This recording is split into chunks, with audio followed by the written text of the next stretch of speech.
There we go. Let me put something on Twitter. You know what the funny thing is here is I know that the biggest frustration for you, Boston. Whoa, that was weird. Sorry, I normally have Skype just on the side of the screen, and then the stream on the other side of the screen. So you two are two tiny little squares here, and the stream chat is on the right hand side. But because we're not streaming, I maximize Skype, and now I've just got two huge your faces in my face. So that was a little scary. Skype takes up like a whole monitor in front of me. If I had three, it would for me too. But then I'd probably stick up top. So I'm like, "Hi everybody, how are you doing?" No, that's my fourth one. That's going to be Audacity. So I've got two setups, because two monitors, because I don't have the space for another one unless I put it here.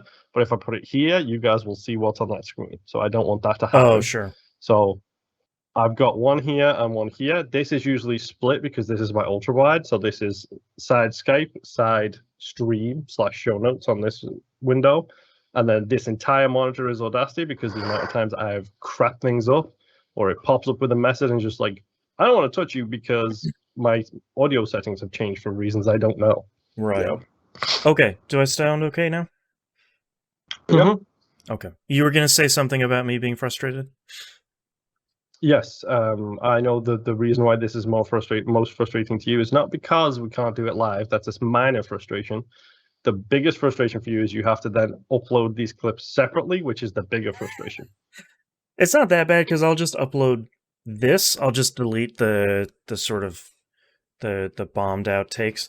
It's just it's frustrating because I want the community interaction, and I like seeing people post questions about the stuff we're talking about and stuff like that. It's frustrating when this turns into kind of like a closed room sort of thing.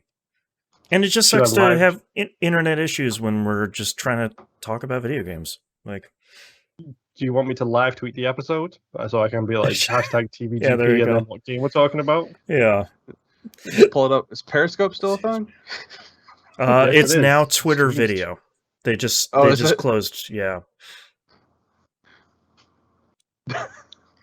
Okay. You guys? You can just send our Skype link out to everybody. Yeah, there you go. Like, yeah, hey, just join. Just chat in Skype. What Yeah. could go wrong? Yeah. If we were using Discord, if Discord was any level of stable for us, you could have people listen in and watch on Discord while you're like doing your thing, but Discord has not worked for us. So, okay, you guys ready? Yep. Oh, why not? All right, let's get started in 3, 2, 1. Welcome back to another episode of That Video Game Podcast. I'm your host, Boston. Joining me as always is Moonpier. Howdy. And the Nymph. Hello. Patreon.com/E1M1. The ones and numbers. Sorry, this has been a really long day so far. Moon and I recorded 2 episodes. Everything was fine. As soon as I dared to hit the broadcast to the internet button, apparently that was the problem. So we are recording this live to tape, which is, as we just talked about, you'll hear in the Adcast, frustrating. But our Patreon is not frustrating at all. It's the place that you get cool behind-the-scenes, early access, exclusive audio. This will be a very long Outcast this week. 45 minutes of Outcast. Yeah, so far 45 minutes of Outcast, not including the rest of the stuff in the episode. That's our exclusive, uncensored audio. We're kind of talking about everything else that's been going on. This week we talked about some movies, some MCU, some anime, some books, all the good stuff. Some technical difficulties. Yeah, all the great stuff. You get 2-week early access to We Roguelike It, the show where Moonpier and I play every roguelike ever made. And you get 2-month early access to Critical Misses, the show where Moon and I are watching all the media and listening to all the music and probably reading something at some point, all the hits we've missed. Patreon.com/E1M1. Alongside that, this week there's a brand new episode of Game Club out, where we play Vampire the Masquerade Coteries of New York, which is probably the longest game title we've had on the show yet. If if you want to listen to an episode where all three of us kind of struggle to get our thoughts together on an incredibly divisive game, that would be one to listen to. It's not often we go salty. We do try and avoid the salt. This one was a lot of salt. I think we get one a year where we're just like, yeah, no, this is no. Yeah, really, what is this thing? And then our next game for our final game of the year is going to be Lake, the recently released 1986 Postal Service story simulator thing. We're going to be playing Lake next. All right. All that out of the way, Moon, tell me about your giant list of games you played this week. So, generally we don't talk about what we played before the show. However, this week I did talk about what I played before the show, because this week I literally played nothing. Yeah. Correction. I played three things. I played a little bit of Hand of Fate 2, which obviously you can hear us talk about on We Rogue Like It. I played a boatload of Vampire the Masquerade, The Coteries of New York, which you can hear me talk about on Game Club. Hashtag content. And yes, hashtag content. I played an absolute poop ton of Destiny 2, which I will not be talking about this week. And I'm going to stop saying that right now so Boston doesn't get to make a stupid tag joke again. Because every once in a while I get to make a fun little podcast chapter joke. If you're not using the podcast chapters, there's some gems in there sometimes. There is. That was pretty good. I'm not going to lie. I did kind of laugh out loud when I saw that joke specifically show up. Join our Discord. It's the best community on the internet where you can find such in-jokes as the one we've just been talking about. Right. Other than that, unfortunately, I was fully busy doing hashtag grown-up stuff. I had to make sure that I used the correct terminology there, as discussed on the pre-show, because it's literally just sit down for an hour, play Destiny 2, and then continue doing random chores, be that budgets, be that paying insurance, be that shopping lists, tidying up, whatever. All of that stuff I was doing. So I didn't play a lot this week except for Destiny 2. I'm going to walk away from that right now and say, Nimp, number one, what the hell is that t-shirt? And number two, what have you been playing? So, hang on, before I answer your question, I have been sick this week, so my list isn't much better, as I'm sure a lot of you can hear in my voice right now. I'm sweating. The pressure is on. Yeah. Anyway, my shirt, 40 years of Falcom.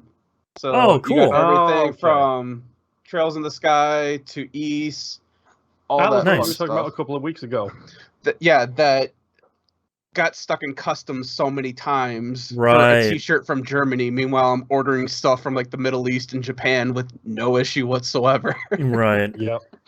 But yeah, so I've been real sick. I have not dived completely into a lot of things. I was telling Moon I did play Tales of Arise this week. Just as the sickness was starting to take hold, I did manage to beat the game this week. Hey, congrats. Holy dude.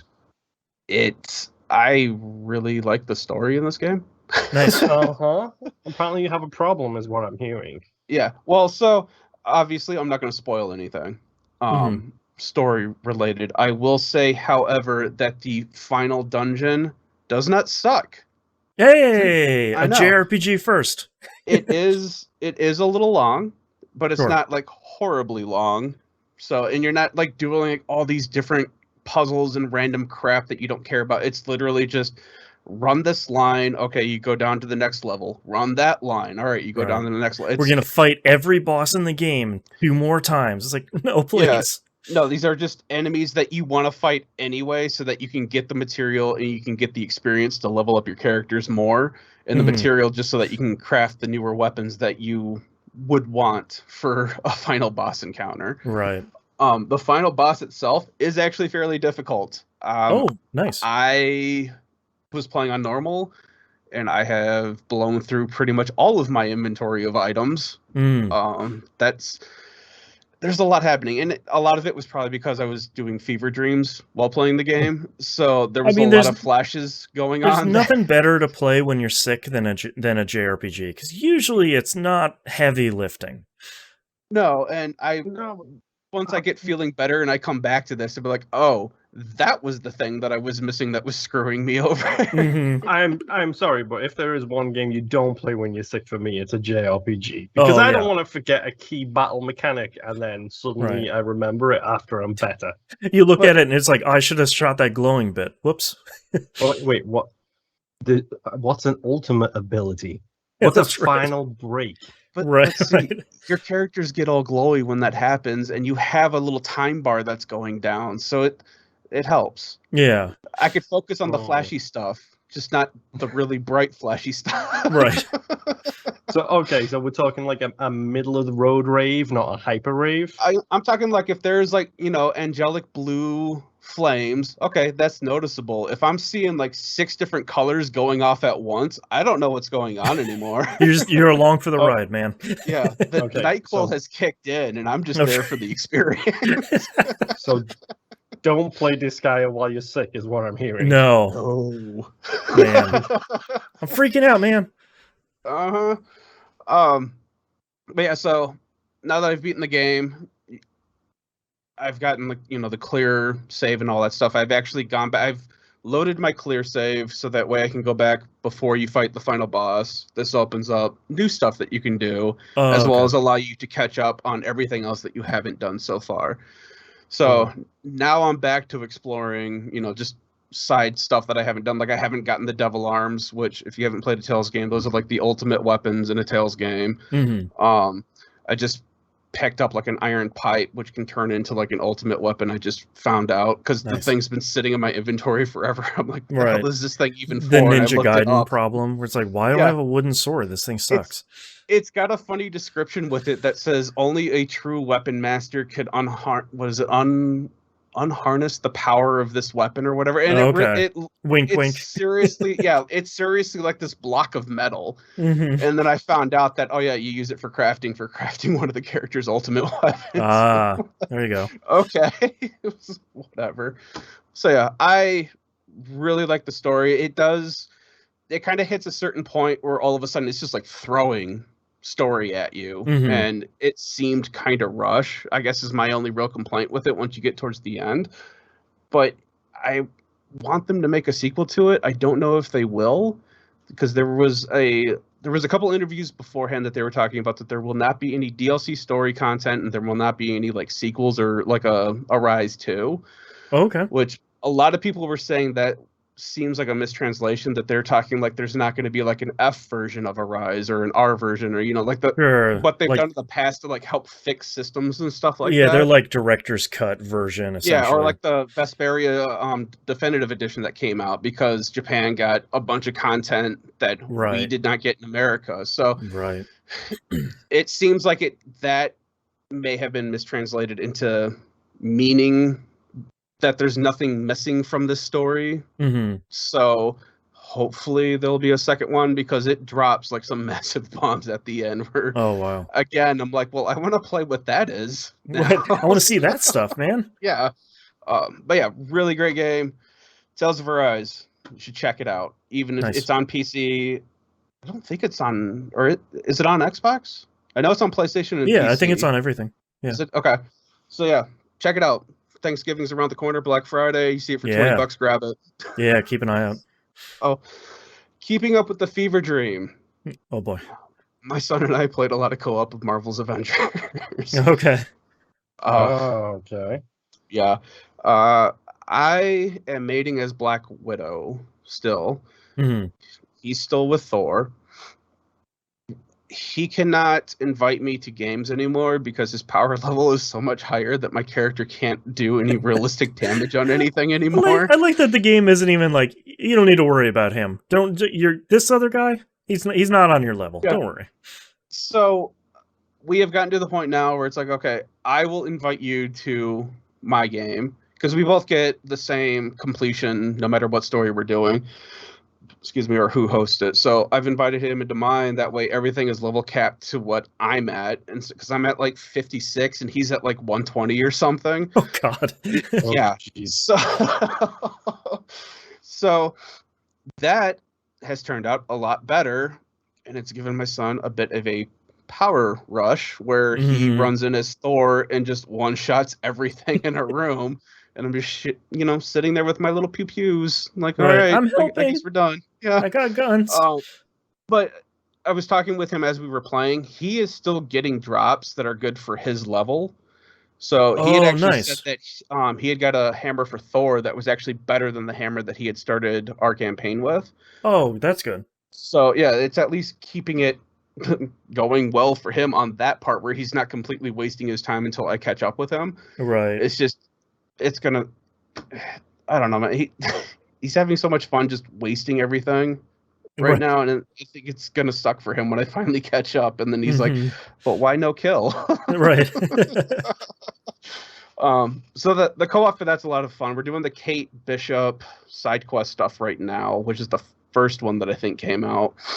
We did the first two of those, and I think we've only got 4 more missions, and then we move on to something about S.H.I.E.L.D., like rebuilding S.H.I.E.L.D. or something. I don't remember. Oh, okay. It's, again, a lot of flashing lights. And just a lot of words. Follow the glowing ball to your directive. I'm here for the numbers going up, man. Like, that's my job. So, after that, I played tiniest bit of Dying Light. And Moon traitor got his knickers all up in a twist about that. So I legitimately turned it on because I'm like, I just want to like shoot something, but I am not with it to shoot like Call of Duty or anything. So there's this wonderful game out called Destiny 2 that's free on Game Pass right now. No way. Dude, he has seen the dark depths. It's me. I'm the dark depths. That's right. Even without being sick, there's no way that I will get back into Destiny. I had my time with it. I enjoyed it. We'll just leave it at that. So. Right. You got out. You're not getting back in. I platinumed the first game, looked at the second game, was like, that's doable, but not for me right now. So I was just jumping around shooting zombies. And that was basically it. And then I happened to notice that there's like pumpkins everywhere now. And it didn't click until I go running by a bench and there's a jack-o'-lantern on a skeleton. And then I took a picture of it and sent it to Moon. And that's when he got all mad and called me a traitor and stuff like that. But it didn't click that, oh, hey, we're in October, we're playing a zombie game. Hey, it's almost Halloween. And these guys are still supporting this game.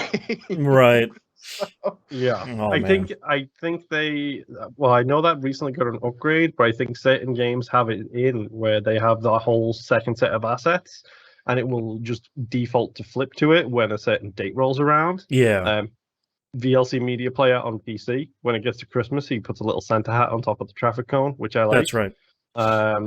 And Fallout 4, I think it was, where that's your hometown, when that starts, it came out around Christmas time.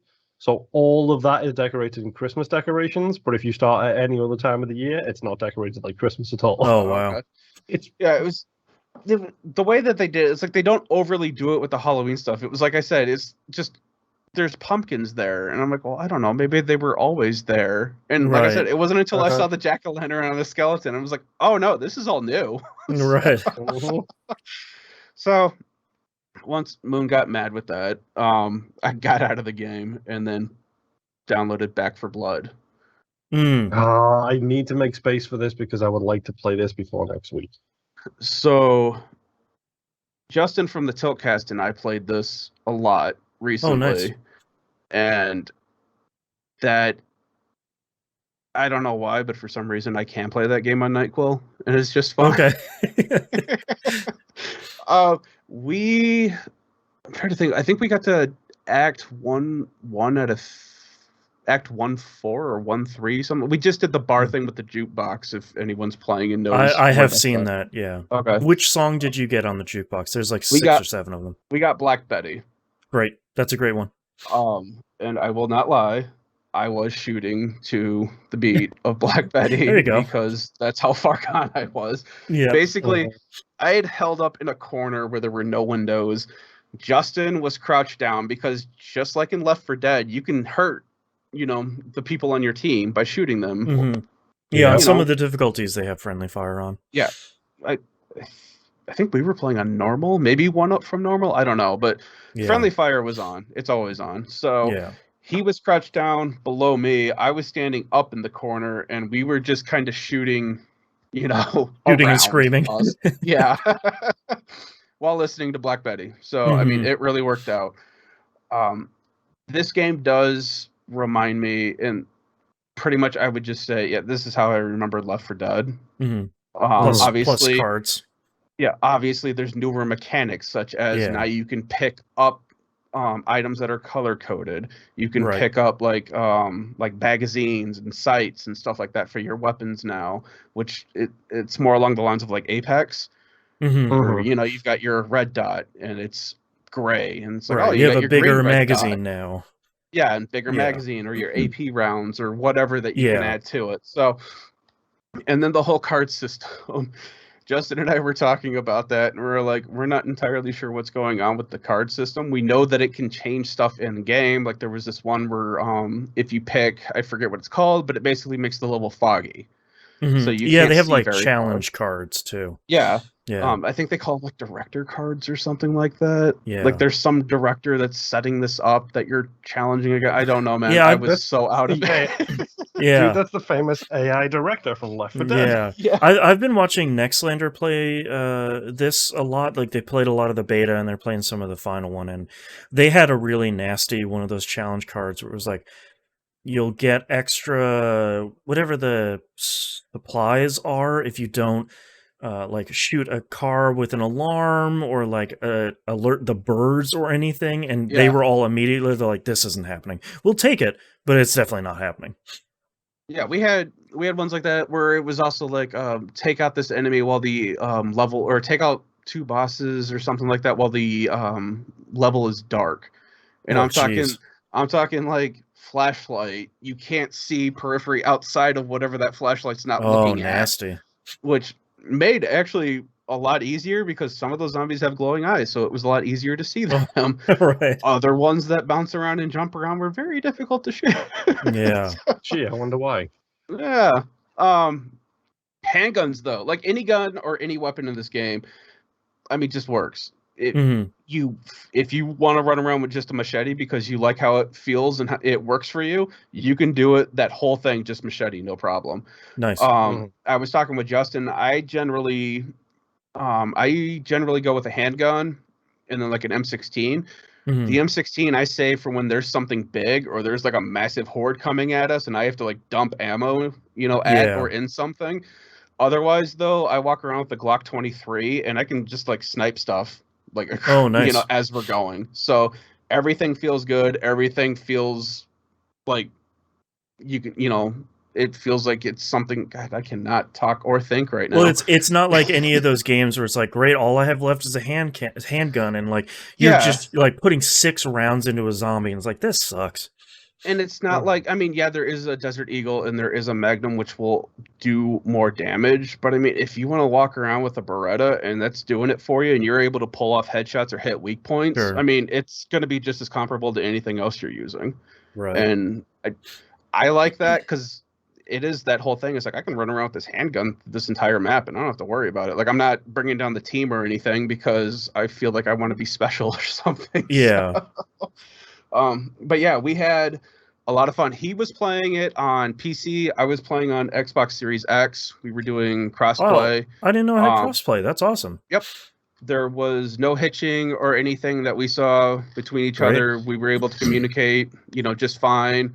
Graphics looked good on both. We were kind of comparing and talking to each other just to get an idea on how it was looking on both our screens. So yeah, it was a real fun time. Just screwing around. It felt like when we all used to play Left 4 Dead, and it's just, hey, it's Friday night, and we're doing this for 4 hours. Yeah, that's exciting.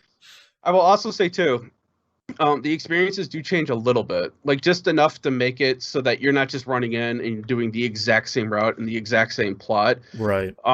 This isn't like, Diablo style. Oh, this is a whole completely different cityscape setup. But some of the routes, some of the enemies, and like I said, with some of the card changing, the effects of it being like total dark or the fog or whatever, change it up enough where you're not just running your route and doing the hey, we're here again, let's run this. No, it varies it up enough where it's like you can sit there and shoot the S with your friends while just blowing stuff up. And paying attention to what's going on. So it's just fun. It's a good just screw around with your friends and shoot stuff, and then something big happens and you all die, and then you start over again. So, yeah, the good stuff. My last game that I played this week. So I've been working my son through the Final Fantasy series. He just beat 9. Nice. So now I've allowed him to play Tales of Vesperia now, which he's doing right now. Yeah.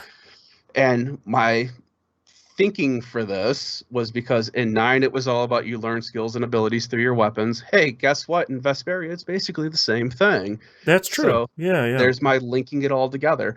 Yeah. But after I told him he can do this, he's like, Dad, I really want you to check out World of Final Fantasy. Oh, okay. All right, fine. I will do it because I'd already bought it for him digitally forever ago. And it's on my account, so I can just download it whenever. I'm like, all right, cool. Let me download this. It's like a 10 gig game, whatever. Oh man, do I hate 2 of the characters in this game already. The main characters? Well, no. Okay, the sister. Don't expect me to remember anybody's name right now. Yeah, that's not what World of Final Fantasy is about. No. The sister right now, she is fine. She is the smart one. Yes. The brother is dumber than a bag of rocks. 100%. The fox thing that he starts out with, that's supposed to be like your tutorial guide, puts the in front of random words. Yes. And is driving me crazy. There's also weird body emoting. Like, this was clearly meant as more of a kid-friendly game. Yeah. Not to say that it is not difficult, because I did get my butt kicked by Shiva pretty well and thoroughly. So. Right. But it's just a lot of weird, like, body emoting where I'm just like, man, you are so over-exaggerating this fact. Or it's like... It's very anime. Yeah. Or, like, it's being explained to you that, hey, if you walk into this rift thing, there's a really powerful enemy in there, and you as the player can catch that. But the idiot brother's just like, oh, there's something that we can catch in there. And what just do you runs mean in by there. Powerful? It's just like, yeah. And then promptly gets his butt kicked in the thing, which is then how you learn about, oh yeah, the fox thing can control time and bring you back and all this other weird stuff that's going on. So the general gist of it is that it's basically just Final Fantasy Pokemon style. Yep. I have no idea what this game is, so are you looking at a trailer? Right I was gonna say it looks a lot like Kingdom Hearts too, which is really messing me up too. Yep. Well, you put monsters on your head like hats? Yes, sir. Or ride them. Yeah, so that's the stacking. So once you steal the soul of whatever Final Fantasy character that you were trying to imprison. Yep. Kids game. Steal their soul. Yep. Dude, look at that capture animation and tell me you were not stealing their soul. Yeah, just a little slurp. So you can have your 2 main characters, the brother and the sister, can either be in like a chibi style or like a regular, I guess, like human height or whatever. It looks like Final Fantasy VIII kind of level of graphics. When they are in the chibi style, they are considered to be a medium sized creature. So you can stack a large, a medium, and a small. Yep. So while they are chibi, they are medium, you can stack one small thing on their head. And then if you get a large thing, your chibi character can ride that large thing. Now, if that doesn't work out for you, you can change them so that you turn them into a large character. It starts with I think they just call them giants, but they spell it with a J instead of a G. Of course they do. Yeah, because I think they actually call it's like Lilium. I think is when they're the tiny versions, and giants with a J when they're just like normal size. Mm-hmm. Anyway, I don't know, man. I'm playing this and I don't know. There's a lot of NyQuil. Yeah. But anyway, so when they're giant size, they are considered a large. So then you can have a medium and then a small creature stacked on top of their heads. And yes, you wear them like hats. Right. You can also unstack them. I haven't figured out why you would want to do that yet, but I keep getting told by the tutorial that is an option and something that you can do. But even the tutorial is like, you may find instances where that's helpful. Right. I'm like, can you please just tell me an instance so that I have like one boss battle is what I'm hearing. Yeah. So I've gotten through the first dungeon, which requires you to fight your pick of one of 3 summons. It's either Shiva, Ram, or Ifrit. Okay. I chose Shiva because I don't know, like Shiva's the coolest, man. Well, that and in earlier Final Fantasy, she tended to be the first summon that you would come across that you would have to fight to get anyway. So it's like, let's just keep it with the classics. Yeah. And I did not realize that the sister character, she had like an egg-shelled chocobo. It's basically a chocobo that has an eggshell on its head. Nice. I did not realize that chocobo was weak to ice. Oh no. So normally when Shiva does an attack, she's doing like 120 or whatever, and then you hit the sister and she's doing like 300 points of damage. Oh no. Jesus, I've only got so many potions and healing that I can use. And then she does her Diamond Dust attack, which just wiped everyone. Like even the guy who wasn't even susceptible to ice. So I'm like, all right, I have to rethink this fight. I was looking through my other characters because finding out that what creatures you have stacked, you get their elemental affinities and weaknesses. So I'm like, all right, well, I can't go in there with this chocobo thing because it's weak to ice, and that's just going to screw me. I don't have anything that's strong against fire or lightning, so I have to use basically the Firefox thing had no weaknesses, so I kept it on the kid and kept him mini, or chibi, whatever I was saying earlier. The sister, I had like a copper golem and a mini golem. They both were the only things that I had that just had like a 0, just nothing affected it either way for ice. So I threw them on her, made her large form so that way she could stack both of them on her head, and then went back into that fight. And it went a lot better. I managed to take her out. But it was still a lot of, oh crap, she just did Diamond Dust. She did 300 points of damage, which for the larger character, because of how all this breaks down, everyone also shares health and stats. So if she was like the little chibi character, she would have like, I don't know, like 200 health. Because I have her as her giant form with 2 other creatures on top of her, she had like 600 health or something like that. Because all of their health are combined into one when they're stacked. Gotcha. So wasn't doing a whole lot to her. My chibi little brother character was pretty much biting the dust like any other time Shiva decided that she wanted to get serious about it.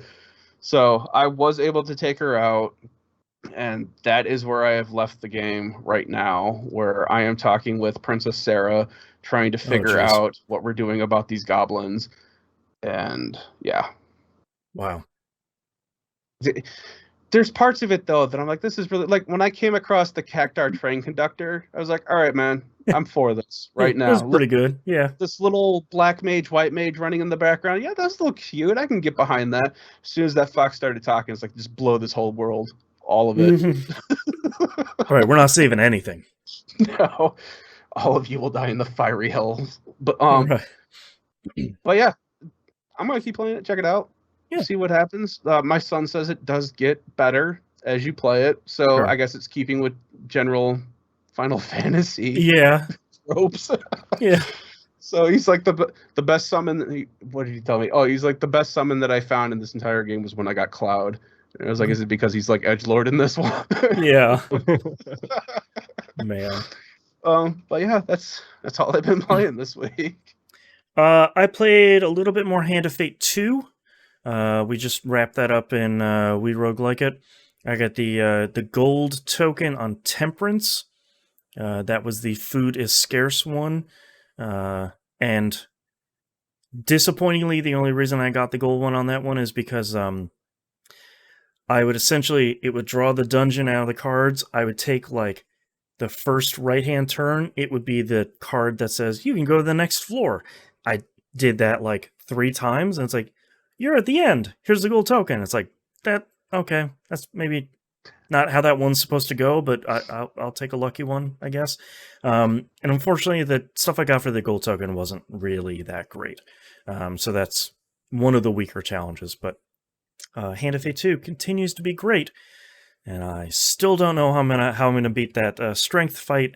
I don't really want to look it up, but for anyone that hasn't listened to We Roguelike It, essentially, there's a mechanic where you can camp at your campsite and cook food, and that will heal 5 health points for every piece of food you cook. In this one, you start with 10 health out of 100, and food doesn't heal you anymore.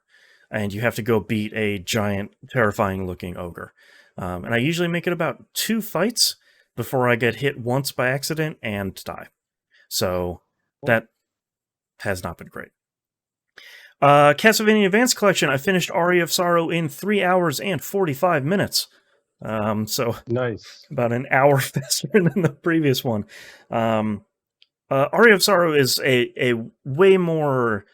The path through the castle is way more obvious than Harmony of Dissonance. I'm not gonna platinum this game right now, largely because I don't want to collect every soul in Aria of Sorrow. That's not fun. Even if you get the ring that like increases the drop of souls, there's like 150 souls in that game. I don't want to do that. There will become a time where I'm like, yeah, that's what I want to do. I want to grind in Aria of Sorrow. I'll spend a bunch of time doing that. The middle of October is not really the time of year that I want to do that. That's more like a summer thing. It's like, not only am I going to get these souls, I'm going to start a new file. Yeah, like you want to do that? I can do that in May. I can't do that nearing top 10 season. So also, I don't want to play Dracula X right now. That's a great game that I am not in the mood for playing at all. So I will be happy with my experience in the Castlevania Advance Collection. All 3 of those games are great. They're emulated perfectly. I get my highest recommendation. Play through all 3 of those. They're fantastic. It's a really great collection, and they're some of the best Metroidvanias. All right, my last game.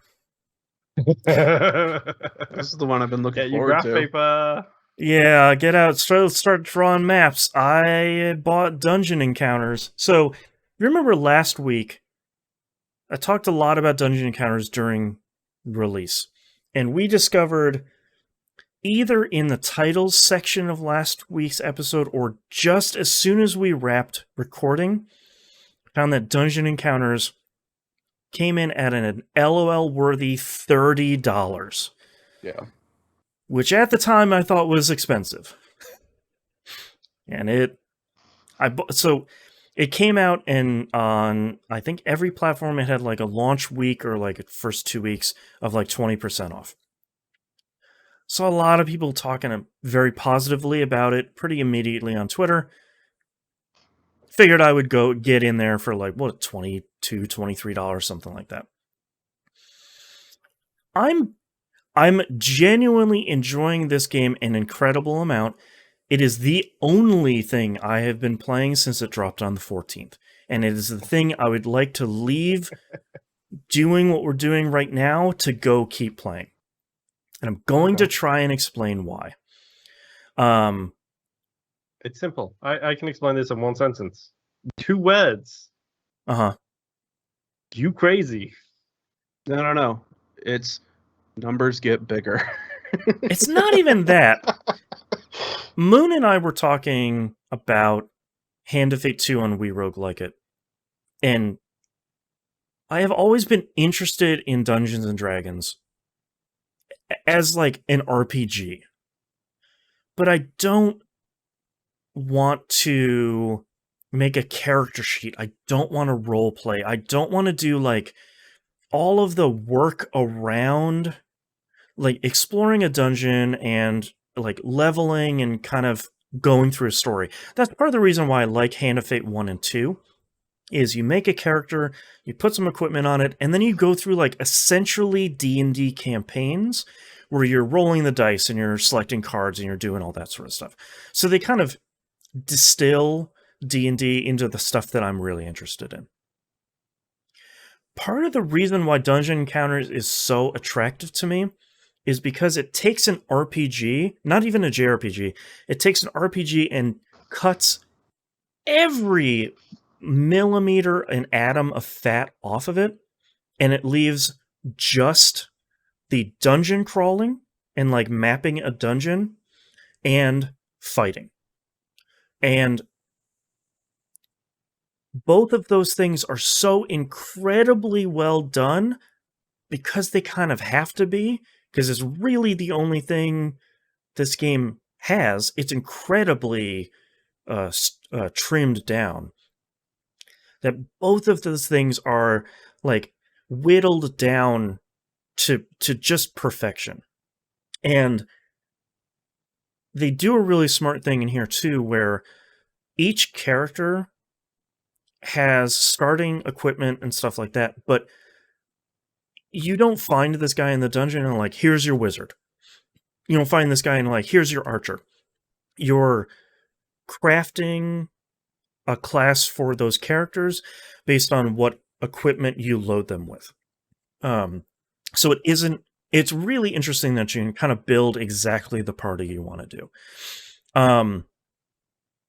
The battle system is really interesting and it's strategic in a way that I don't think I was expecting. There are each character, enemy or someone in your party has 4 values to them: physical defense, magical defense, hit points. And if either magical defense or physical defense gets depleted, the next attack takes away their health. Their health doesn't regen between battles, but their physical and magical defense do. So if you can do well enough in a battle, you don't really need to heal your party members between battles, which is great because you can't do that. So like you have to play smart. And then of course there's the active time battle bar. When it fills up, you get to take your movement, and there has a speed value. The higher that value is, the higher the bar fills. Essentially, that's it for the battle system. A lot of it is just balancing, how do I hit this enemy that maybe has an inherent reflect on it, or it's flying and I can't reach it, or it has a ton of physical and magical defense, but it only has 1 hit point. So how do I burn through that stuff as fast as I can to actually just, tap it on the side of the head and the skeleton falls apart? The dungeon exploring is more interesting than I was thinking it's going to be. I've played a lot of this game, and I am on floor 30. So I'm there's a lot more to this game than I thought. The reason why you want to fully explore each tile in each floor of the dungeon is for milestones of tiles explored, usually every 1,000, you get 1 AP. If you fill an entire floor, you usually get 3 AP. And AP are used to equip skills that are used inside and outside of battle. So like I've been loading up my in-battle stuff to prevent poison and petrification and one-shot kills and stuff like that, because there are no restorative items in this game, So if you manage to get knocked out by something like that, it is a real long trek to another floor to resolve that problem, which we'll get to sounds like it. in a minute. So, just like the Etrian Odyssey games, I really like filling in a map. This game, you don't have to draw it in, which is great. You just kind of explore through. There are 2 types of tiles. You'll see numbers and letters on the tiles. If they're white, that's something positive. If it's black, those are fights. The smart thing this game does is every white number is the same. So like the stairs to the next floor down, that's always 0, 1. The stairs up, 0, 2. Like the place where you assign your skills, 0, 3. So you kind of always know, especially for those first 10, you kind of know from a distance. It's like, oh, that's 0, 8. That's the place where you remove petrification from an enemy, from a party member. I don't even need that. I can explore it, but like if there's a something in between that I don't want to fight, I don't have to worry about it. Where I really fell in love with this game, the first time you run into a math riddle, don't at me. I know who I am. I solved like a really small math puzzle. I walked to another tile on the same floor. It gave me a gun. I equipped my panther in my party with that gun. That's sick. I like that. The part where I really fell in love with this game is when I got into a fight that, looking on the internet, everybody has this very first experience where you learn how this game works. The tutorial for the game is actually pretty good. The story is almost non-existent. It essentially says, like, there's a 100-floor dungeon that popped up near this town. Now there's an academy training fighters. That's you. Get in there. Like, it's just like a Castlevania, like, 1 page of text. The tutorial is actually pretty good, but it largely explains what I just explained. I am walking around, like, floor 17, 15, something like that. And I'm a little past the point. First couple floors are a lot of like, when your party member comes up to attack, just hit X, just keep hitting X until all the enemies are dead. After that, you start getting into, like I talked about, flying enemies or enemies that have a ton of physical armor, but no magical armor, so you're slinging spells at them and stuff like that. I'm walking around. I'm doing pretty okay. I'm not really grinding. I'm doing a little bit here and there. I find some good armor. I go like all the way back up to do a bunch of shopping. I outfit all my party members with some brand new, really strong stuff, and I am killing it. I then run into a fight where it's like beginning enemies. Like, it's like a rat and a piece of seaweed. Like, it is nothing enemies. They just happen to be level 90. And I am leveled like 12, I think. So I'm like, cool, that's fine. I can run away from this battle. Incorrect. Because they are way higher level than I am. They completely wipe my party out. At that point, the game gives you an option. They say, in the party menu, you have the 4 people in your party, and you have everybody else that you can possibly use from the academy on the very first floor. They say, your party members are back there knocked out. You can start another group and go rescue them, or you can start a brand new game. That's up to you. And I'm like, I don't want to start a brand new game because I like did all this work. Like, I spent all this time to get to this floor. I'm just gonna start a new party. Like, let's see how far I can get. And what I didn't realize is, like, the one saving grace is all of the equipment I had in my inventory, not the stuff that I had equipped on my party members, all of that was saved. So I could kind of all these level 1 peeps are using a whole bunch of really powerful stuff to then navigate their way down in this dungeon to go rescue those party members. I thankfully did the smart thing, and I started at level 1 and went floor by floor. I didn't use the teleporter to go to floor 9 and then like hope for the best. A lot of other people are doing that.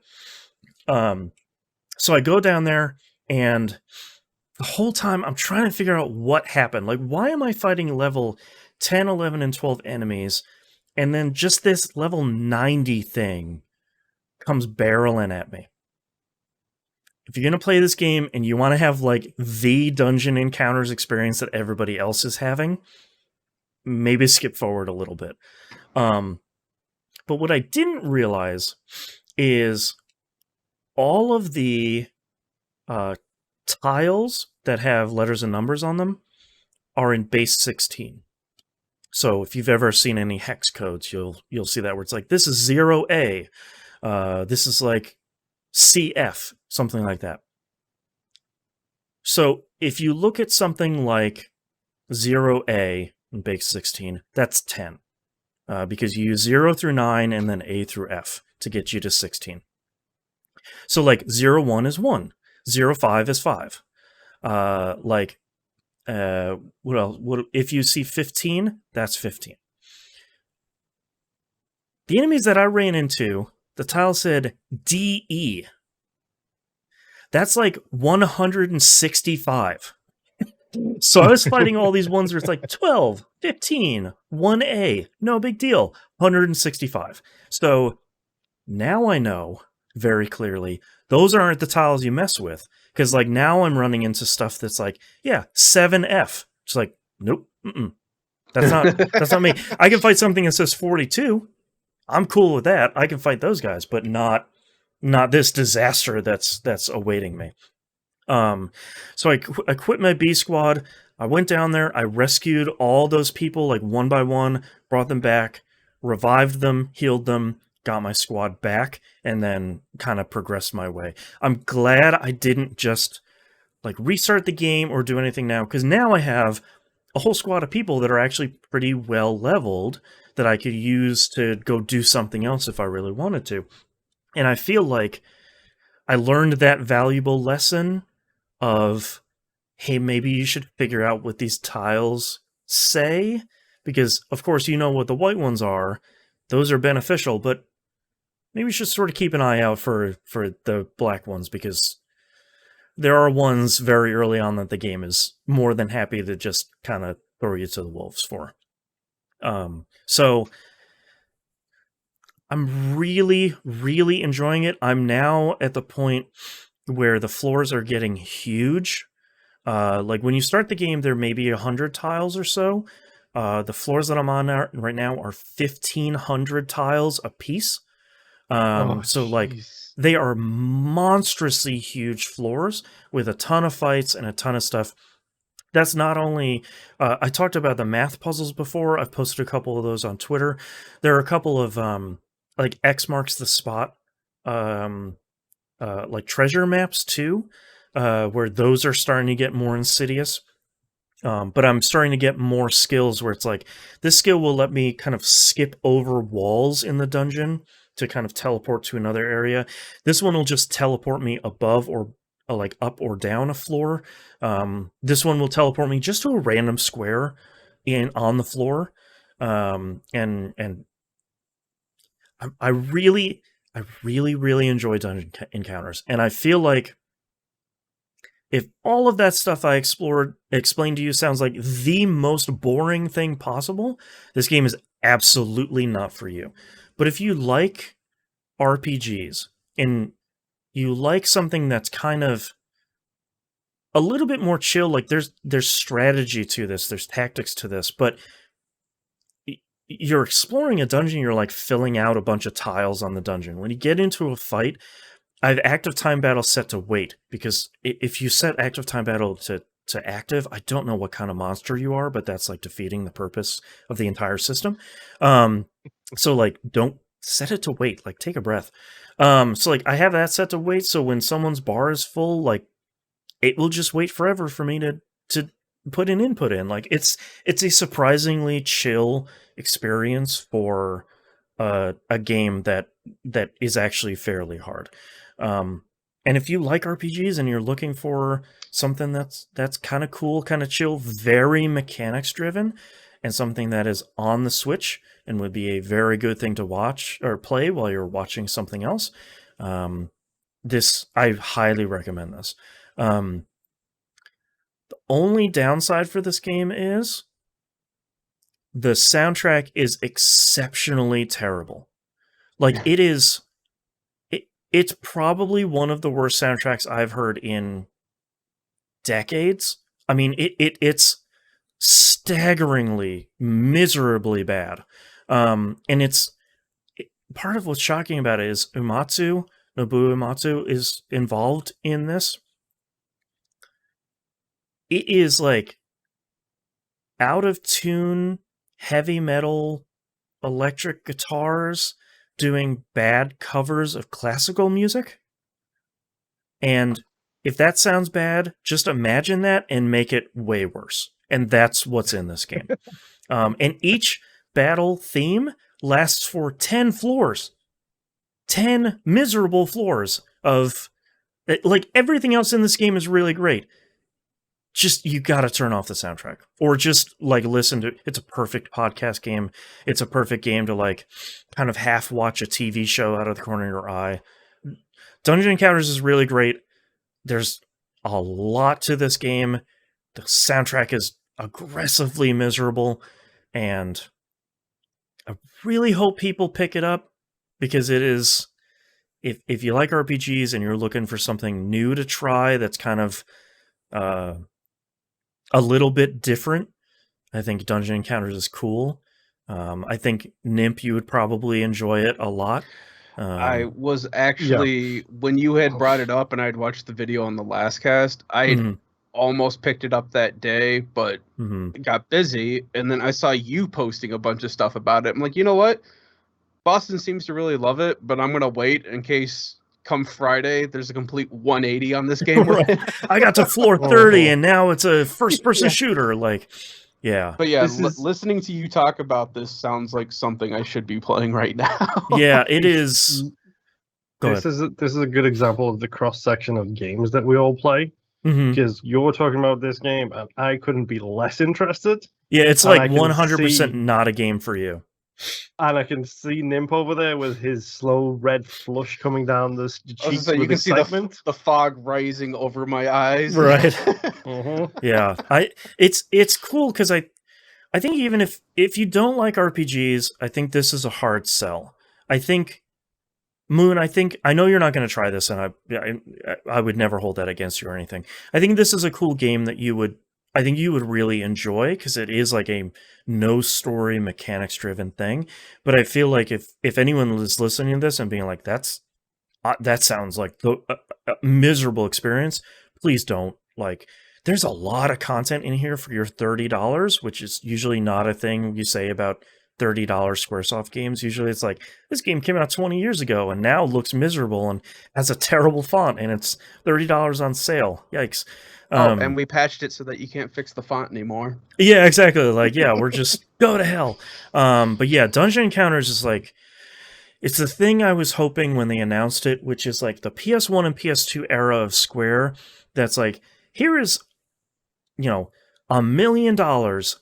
Go make the thing you have always wanted to make. And they're like, all right, perfect. Here's the thing. And they're like, okay, all right. We said you could make this. I don't know what we expected, but you all right, it's on sale, I guess.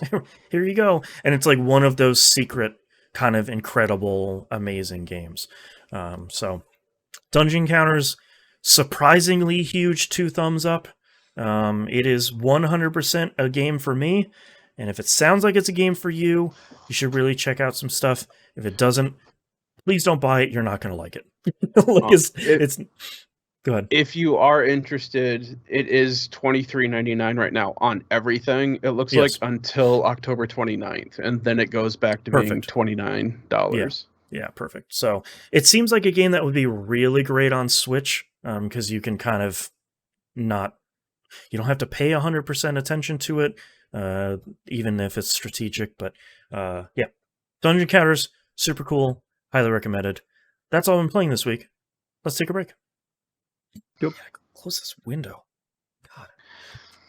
I was actually listening to, I think it was on Nextlander, and they were talking about how surprisingly this year has been nothing but just indie releases coming out and just Yeah. surprising the hell out of everybody. Yep. It's like, yeah. It's like I think I heard about Dungeon Encounters once before. Because before you had brought it up. I think Square showed it at like TGS or like a pre-show for something else. And Yeah, they didn't make like a big thing about it. yeah, but... and they were like, oh, it's like by the guy that made the active time battle system and like, the guy who made like Final Fantasy Tactics Advance 2. And I'm like, wait, I'm sorry. What? Both of those things are great. And they're like, yeah, here's a bad looking video game. And I'm like, ooh, no. Oh boy. Yeah. But yeah. Yeah, there's been like a ton of stuff that I've played this year that I'm even surprised that I've played. Mm-hmm. Yeah, top 10 is going to be tough this year. Hey, Boston. Sir? On the previous part of the Outcasts that we were talking about, we mentioned that each Game Club year we have at least one game that we are salty about. Uh-huh. Can you name the past two? Without looking at the list. Tokyo 42 was like last year, I think? Nope, that was the year before, so you Okay. got that one. Tokyo 42 is like the worst game we have played on Game Club, hands down. God, what was last year's game? It's just as bad, if not worse than Tokyo 42. What was Tokyo 22? Tokyo 42 is a third-person isometric, like stealth puzzle shooter. Okay. It was miserable. I'm sure it would be a little bit better on PC where you could use mouse control. Still not like resolving the main problems. Oh, what was last year's? We liked. What was that third-person cutesy platformer Poi? We liked that game. We liked that. Yep. That was an ode to the kids who grew up playing N64, becoming game developers. Was that one? Yeah, that was a cool game. That was a better game than I was expecting it to be. Man, I don't remember. You should, because you had nothing good to say about this game. It's the Family Guy of video games, where it just throws in knockoff pop culture references for you to try and make fun of. It has a time of the day in the title. Oh my god, what was this game? I must have really hated it if I don't remember it. It has a name of the week, a day of the week in the title. It ends with RPG. It's literally Saturday morning RPG. Jesus Christ, fucking! I'm so mad. The game sucks so bad. Oh, wasted so much of my time. Dude, that was another one when I had heard about that. And I was like, oh, that sounds like it could be cool. And then when I heard you guys talk nothing but shit about that game, I was like, well, that's off the list. Oh my god, it's so miserable. Oh my god. Boston, what is worse? Saturday morning RPG or Tokyo 42? Oh god. I think it's Saturday morning. Put it this way. Which one would you rather play again right now? I think you'd rather play Tokyo 42. I would rather play Tokyo 42 because, man, that had a cool style. Yes, it did. Saturday Morning RPG is like, the only good thing about Saturday Morning RPG is that limited run games spawned out of that game's small success. Mm-hmm. That's the only silver lining of it. Fucking. Because I was trying to remember what the shit games that we played were. It was like, I know there was at least one every year. There's always one where it's like, that's at the bottom of the list. Like, this one's easy. That's Sunless Sea. You're right at the bottom, buddy.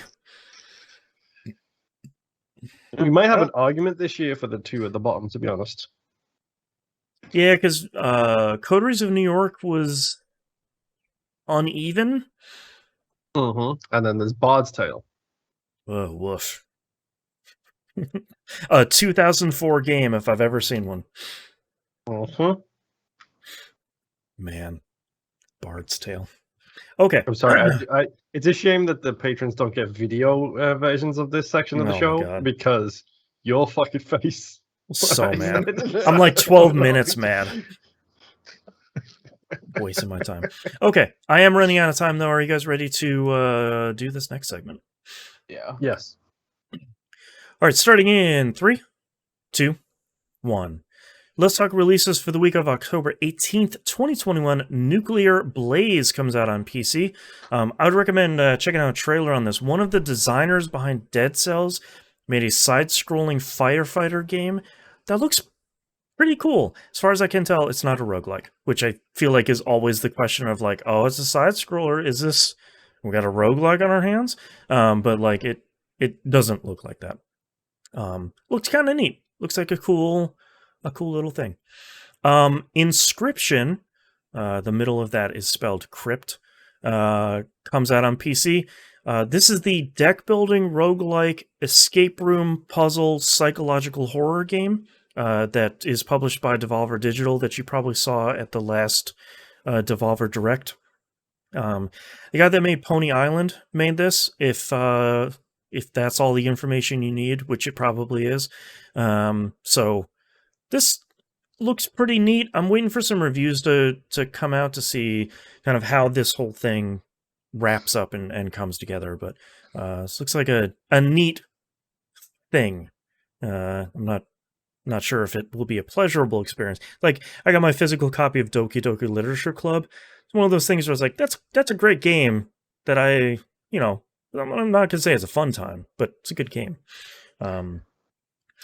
A game that Moon pointed me at here on Twitter a couple weeks ago, Into the Pit, comes out on Xbox One, Series consoles, and PC. This is a retro FPS roguelike. It reminds me a lot of like Hexen and Heretic or Ziggurat, probably most directly Ziggurat, where it's a first-person kind of spell-slinging first-person shooter roguelike. Looks real cool.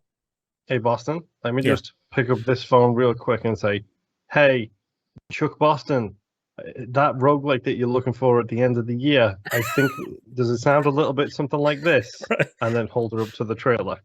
Yeah, probably. It's Game Pass Day and Date, dude. Oh, I didn't even know that. Curse. All right, let me fire up my Game Pass app again. There's a reason I have a Game Pass app on like the front page of my phone. Yeah, Into the Pit looks real cool. I'm hoping it plays really nicely. Next game, Corpse Party is coming out with another version. Most people are just calling it Corpse Party 2021. Coming out on PS4, Xbox One, Series consoles, Switch, and PC. If you haven't seen Corpse Party, it's been coming out like every couple of years ever since I think the PSP. It probably came out on PC originally. It's like a point-and-click adventure horror, sort of psychological horror game. Seems really cool. Everybody who plays it really, really enjoys it. I just haven't gotten around to playing it yet, but it seems like something I would really enjoy. So maybe this new version will finally be the one. Echo Generation is coming out on Xbox One, Series consoles, and PC. This looks like a really cool exploration RPG thing. It almost looks kind of like Costume Quest, where it looks like it's an RPG that's kind of like on the more casual side of things. A lot of people really praising the art style of this game, but it uses like how do I put it? It uses that like voxel style of character design that I'm not super into. Me and Nymph literally played a game this year that looks exactly similar to this, except cuter. Which one's that? The Tourist. The tourists. Yeah. Oh, yeah. I'm not here to like talk a bunch of mess about development teams or whatever. There's something about like this like chunky voxel style that I never click with. Very excited about Moonglow Bay, which is probably the first time I've actually said that game's title correctly. But that art style is just not 100% for me, and Echo Generation seems very much the same. But it looks like a very cool game.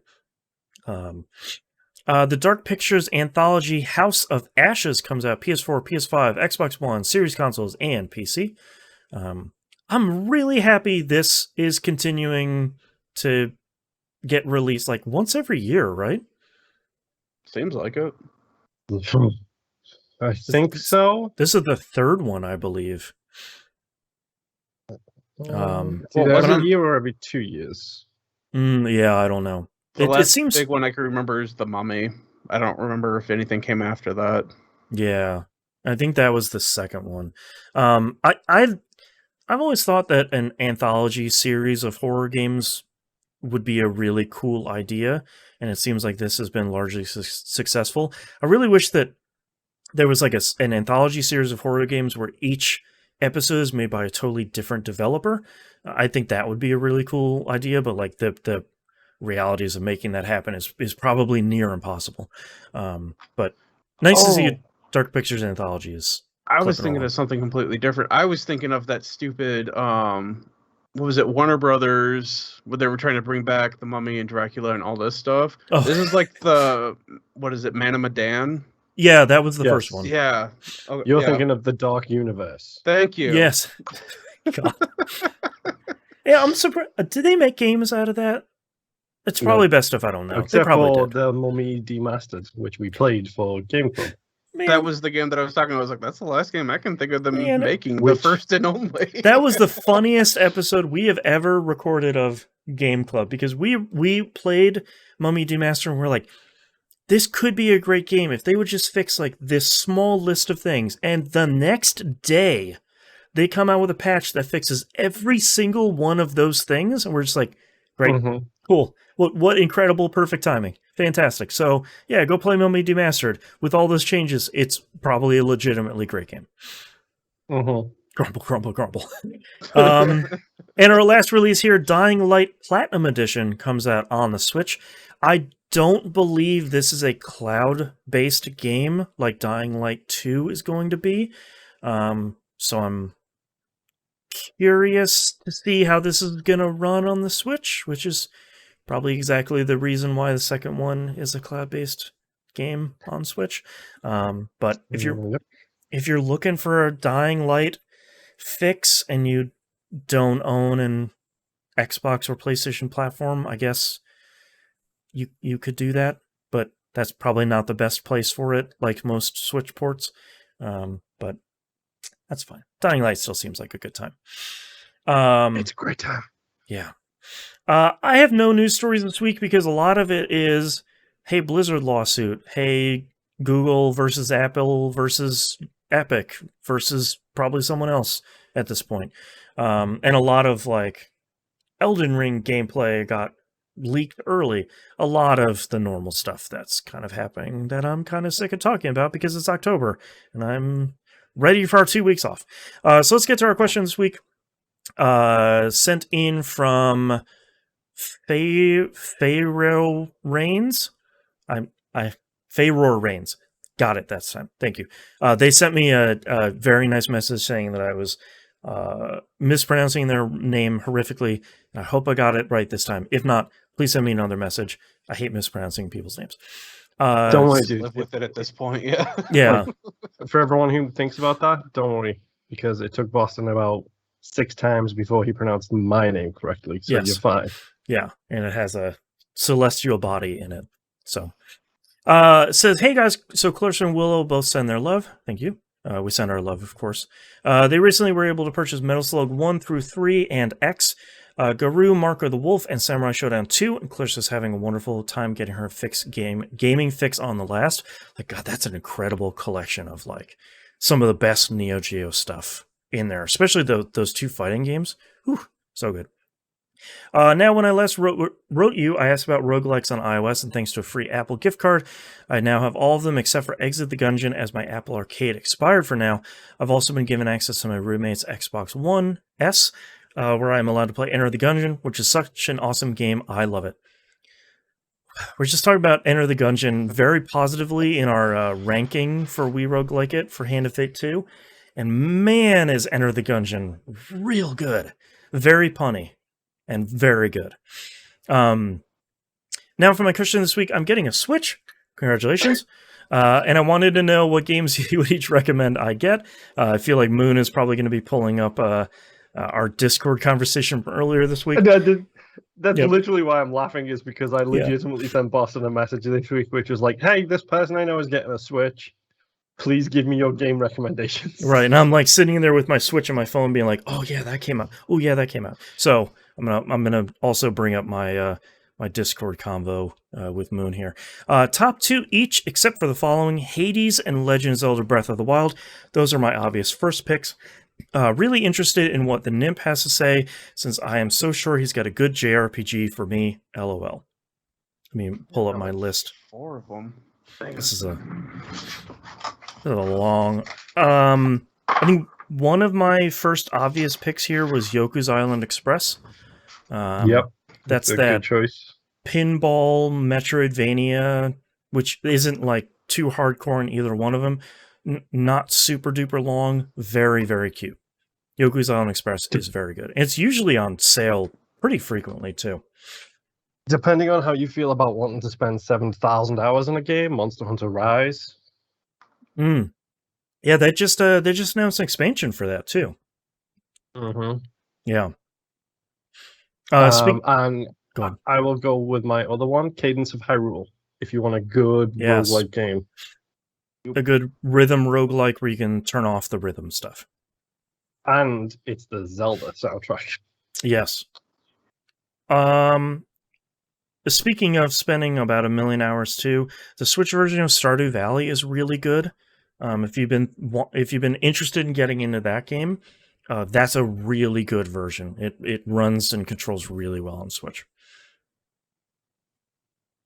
Nymph, do you have any good? All right.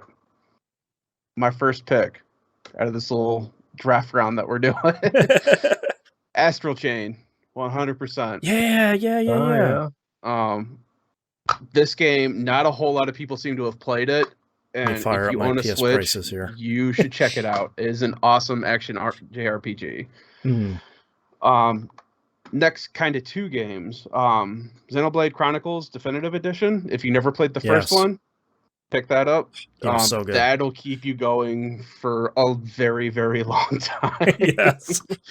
And then once you get done with that one, you can pick up Xenoblade Chronicles 2 on the Switch. And once you've spent 300 to 400 hours on both of those games and you feel like you've still got some JRPG left in you, might I suggest Disgaea 6. Yeah, there you go. All the way in the deep end. Yes. A game that plays itself. Yeah. It can play itself. That's true. As a more like lighthearted recommendation, Luigi's Mansion 3. Yeah. It's a great game. Yep. Marvel Ultimate Alliance 3, for as much as I hated the camera in that effing game, I still had a lot of fun playing that with my kids and occasionally my wife. Hyrule Warriors 2, or I'm sorry, Hyrule Warriors as well. Right. That's pretty fun too. It does have handheld. It plays like crap, but if you have it docked, plays pretty all right. And it only does 2-player co-op, so I'll play it with my son or my daughter, and we still have a ton of fun messing around with that. And I think that's pretty much all I have right now for the Switch. I have Octopath Traveler 2. That's even hit or miss with me. Yeah. I have to be in a very particular mood to play that game, and then I'll play it for like hours on end, and then I'll look at it sitting there in the Switch, and I'm like, no, not today, and not for a couple of months. Yeah, I'll also put the on sort of a more casual end. Captain Toad Treasure Tracker is one of my favorite Wii U games that got brought over to the Switch. It's a really cool, lighthearted, not super duper difficult puzzle game, but it's just hard enough to kind of feel good about solving the puzzle, as opposed to like, whoa, you walked a straight path and you solved it, yay! It's like you still gotta do some stuff. Mario and Rabbids. That's a great game. There's an SRPG that we're missing right here, and that's the one. Yep, that's a great game. Bravely Default 2. I've only played the demo of it, so I can't really speak to it.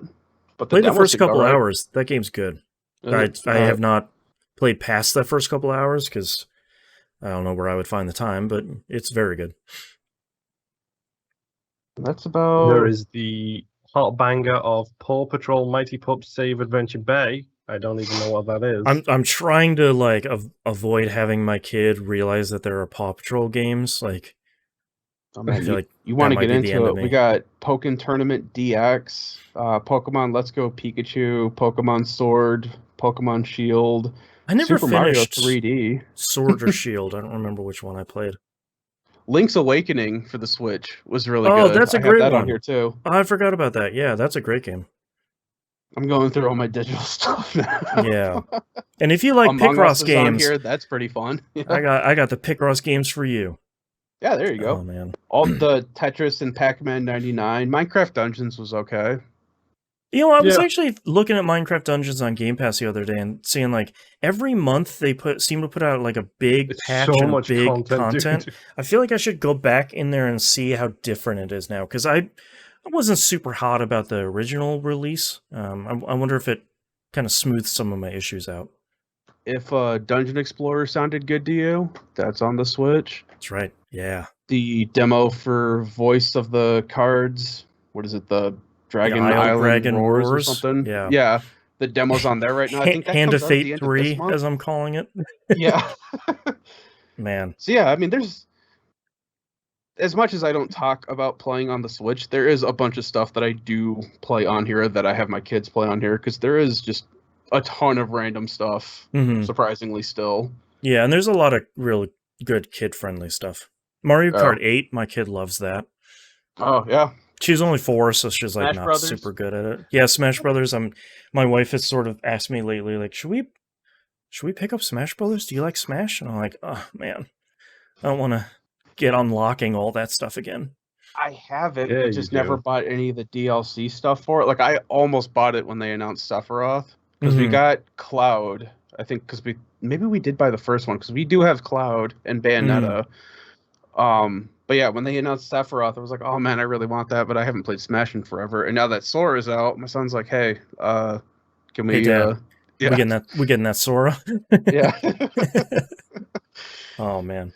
Any other recommendations from you, Moon? Nope, that's about it. To be honest, I don't really have a lot of experience with Switch. Yeah, there's the cool thing about the Switch is the place I recommend the most is looking in the eShop at like the deals section because a lot of times it will surface big games that are on a pretty nice deal, but also surface popular indie games that are like even up to half off. So you sort of have to filter through like, this is a calculator app. It's 1 cent. You know, you sort of have to filter through some of the chaff to get to the wheat, but it's usually pretty well worth it. All right. That's our episode this week. Thank you very much, everyone, for listening. If you'd like to visit us, you can do so at tvgp.tv. Find and follow us on the right-hand side of the page, including the Discord server Moon was mentioning earlier. We do have the best community on the internet. Discord server is open to everybody. That's not like it's not locked behind a Patreon or anything. Anybody can join. Just click that link, which I should now go double check, make sure the link still works. It probably does. Go. If not, hit me up on Twitter and I will send you a new link. Also our Patreon, patreon.com/E1M1. Ones and numbers. We talked about all the cool stuff for you at the beginning of the show. Benefits for us as the people that run your show is you help us pay for all the hosting and the software and the websites and all that stuff. If you want to see where all your money goes towards, I'm transparent about all the full breakdown of the budget on the Patreon page. You can see that even if you're not a patron. If you can't support us financially, which we totally understand, please tell a friend. Please share on social media. Rate us 5 stars wherever you listen to us. All of that stuff helps out a ton. Especially rating and telling your friends. Like word of mouth is the best place to share any podcast, including ours. All that stuff helps out so much, and we genuinely do appreciate it. And we appreciate you listening to the show. And I hope we'll see you all next week. Bye. Bye. Bye. The link on the thing still works. Thank you. I know you were gonna forget about it the second you hit close. 100%, because I am hungry, and next thing I'm thinking about is dinner. So I figured I'd check now before you get to it. Appreciate it, thank you. All right, Nimp, titles. Let's get you back to bed. So I got some weak sauce for titles this Okay. week. Ran into a math riddle and 10 miserable floors. Moon, what do you have? Hashtag grown up stuff. What the hell is that t-shirt? Focus on the flashy stuff. The NyQuil has kicked in, and keeping up the fever dream. The NyQuil has kicked in. Dude, I want to say, man, we have off-brand NyQuil. We got it from like Aldi. I don't even know what this stuff is called. It's like Dr. Linda, whatever. I don't know. Dr. Linda Sleepy Time. Yeah, I took a swig of that stuff, and that knocked me out. Nice. It has the good stuff. Sleeping. Yeah. I have but why no kill? Hashtag grown up stuff, and the NyQuil has kicked in. I'm torn between NyQuil kicked in and keeping up the fever dream, because keeping up the fever dream is a very on-brand title for this show. I kind of like that one. I'm cool with it. I'm all right with that. Let's circle it. Keeping up the fever dream. 2 thumbs up. Let me know when you guys are ready. I'm ready. Ready to go to sleep. Heyo. Ready for Dr. Linda's Sleepy Time tonic. Yes. Dr. Linda, bring me into your warm embrace. Dr. Linda, take me away. I'm ready. All right. Starting in 3, 2, 1. This is That Video Game Podcast, episode 730 for October 18th, 2021. Keeping up the fever dream. Is it Puyo Puyo or Rhythm Heaven? Man, I'm just here to ride the wave. Ride the snake. All right, thank you very much, everyone, for listening and watching. Apologies for no live stream. Infinite losers. Yeah, exactly. We'll see you next week. Bye. Bye. Bye.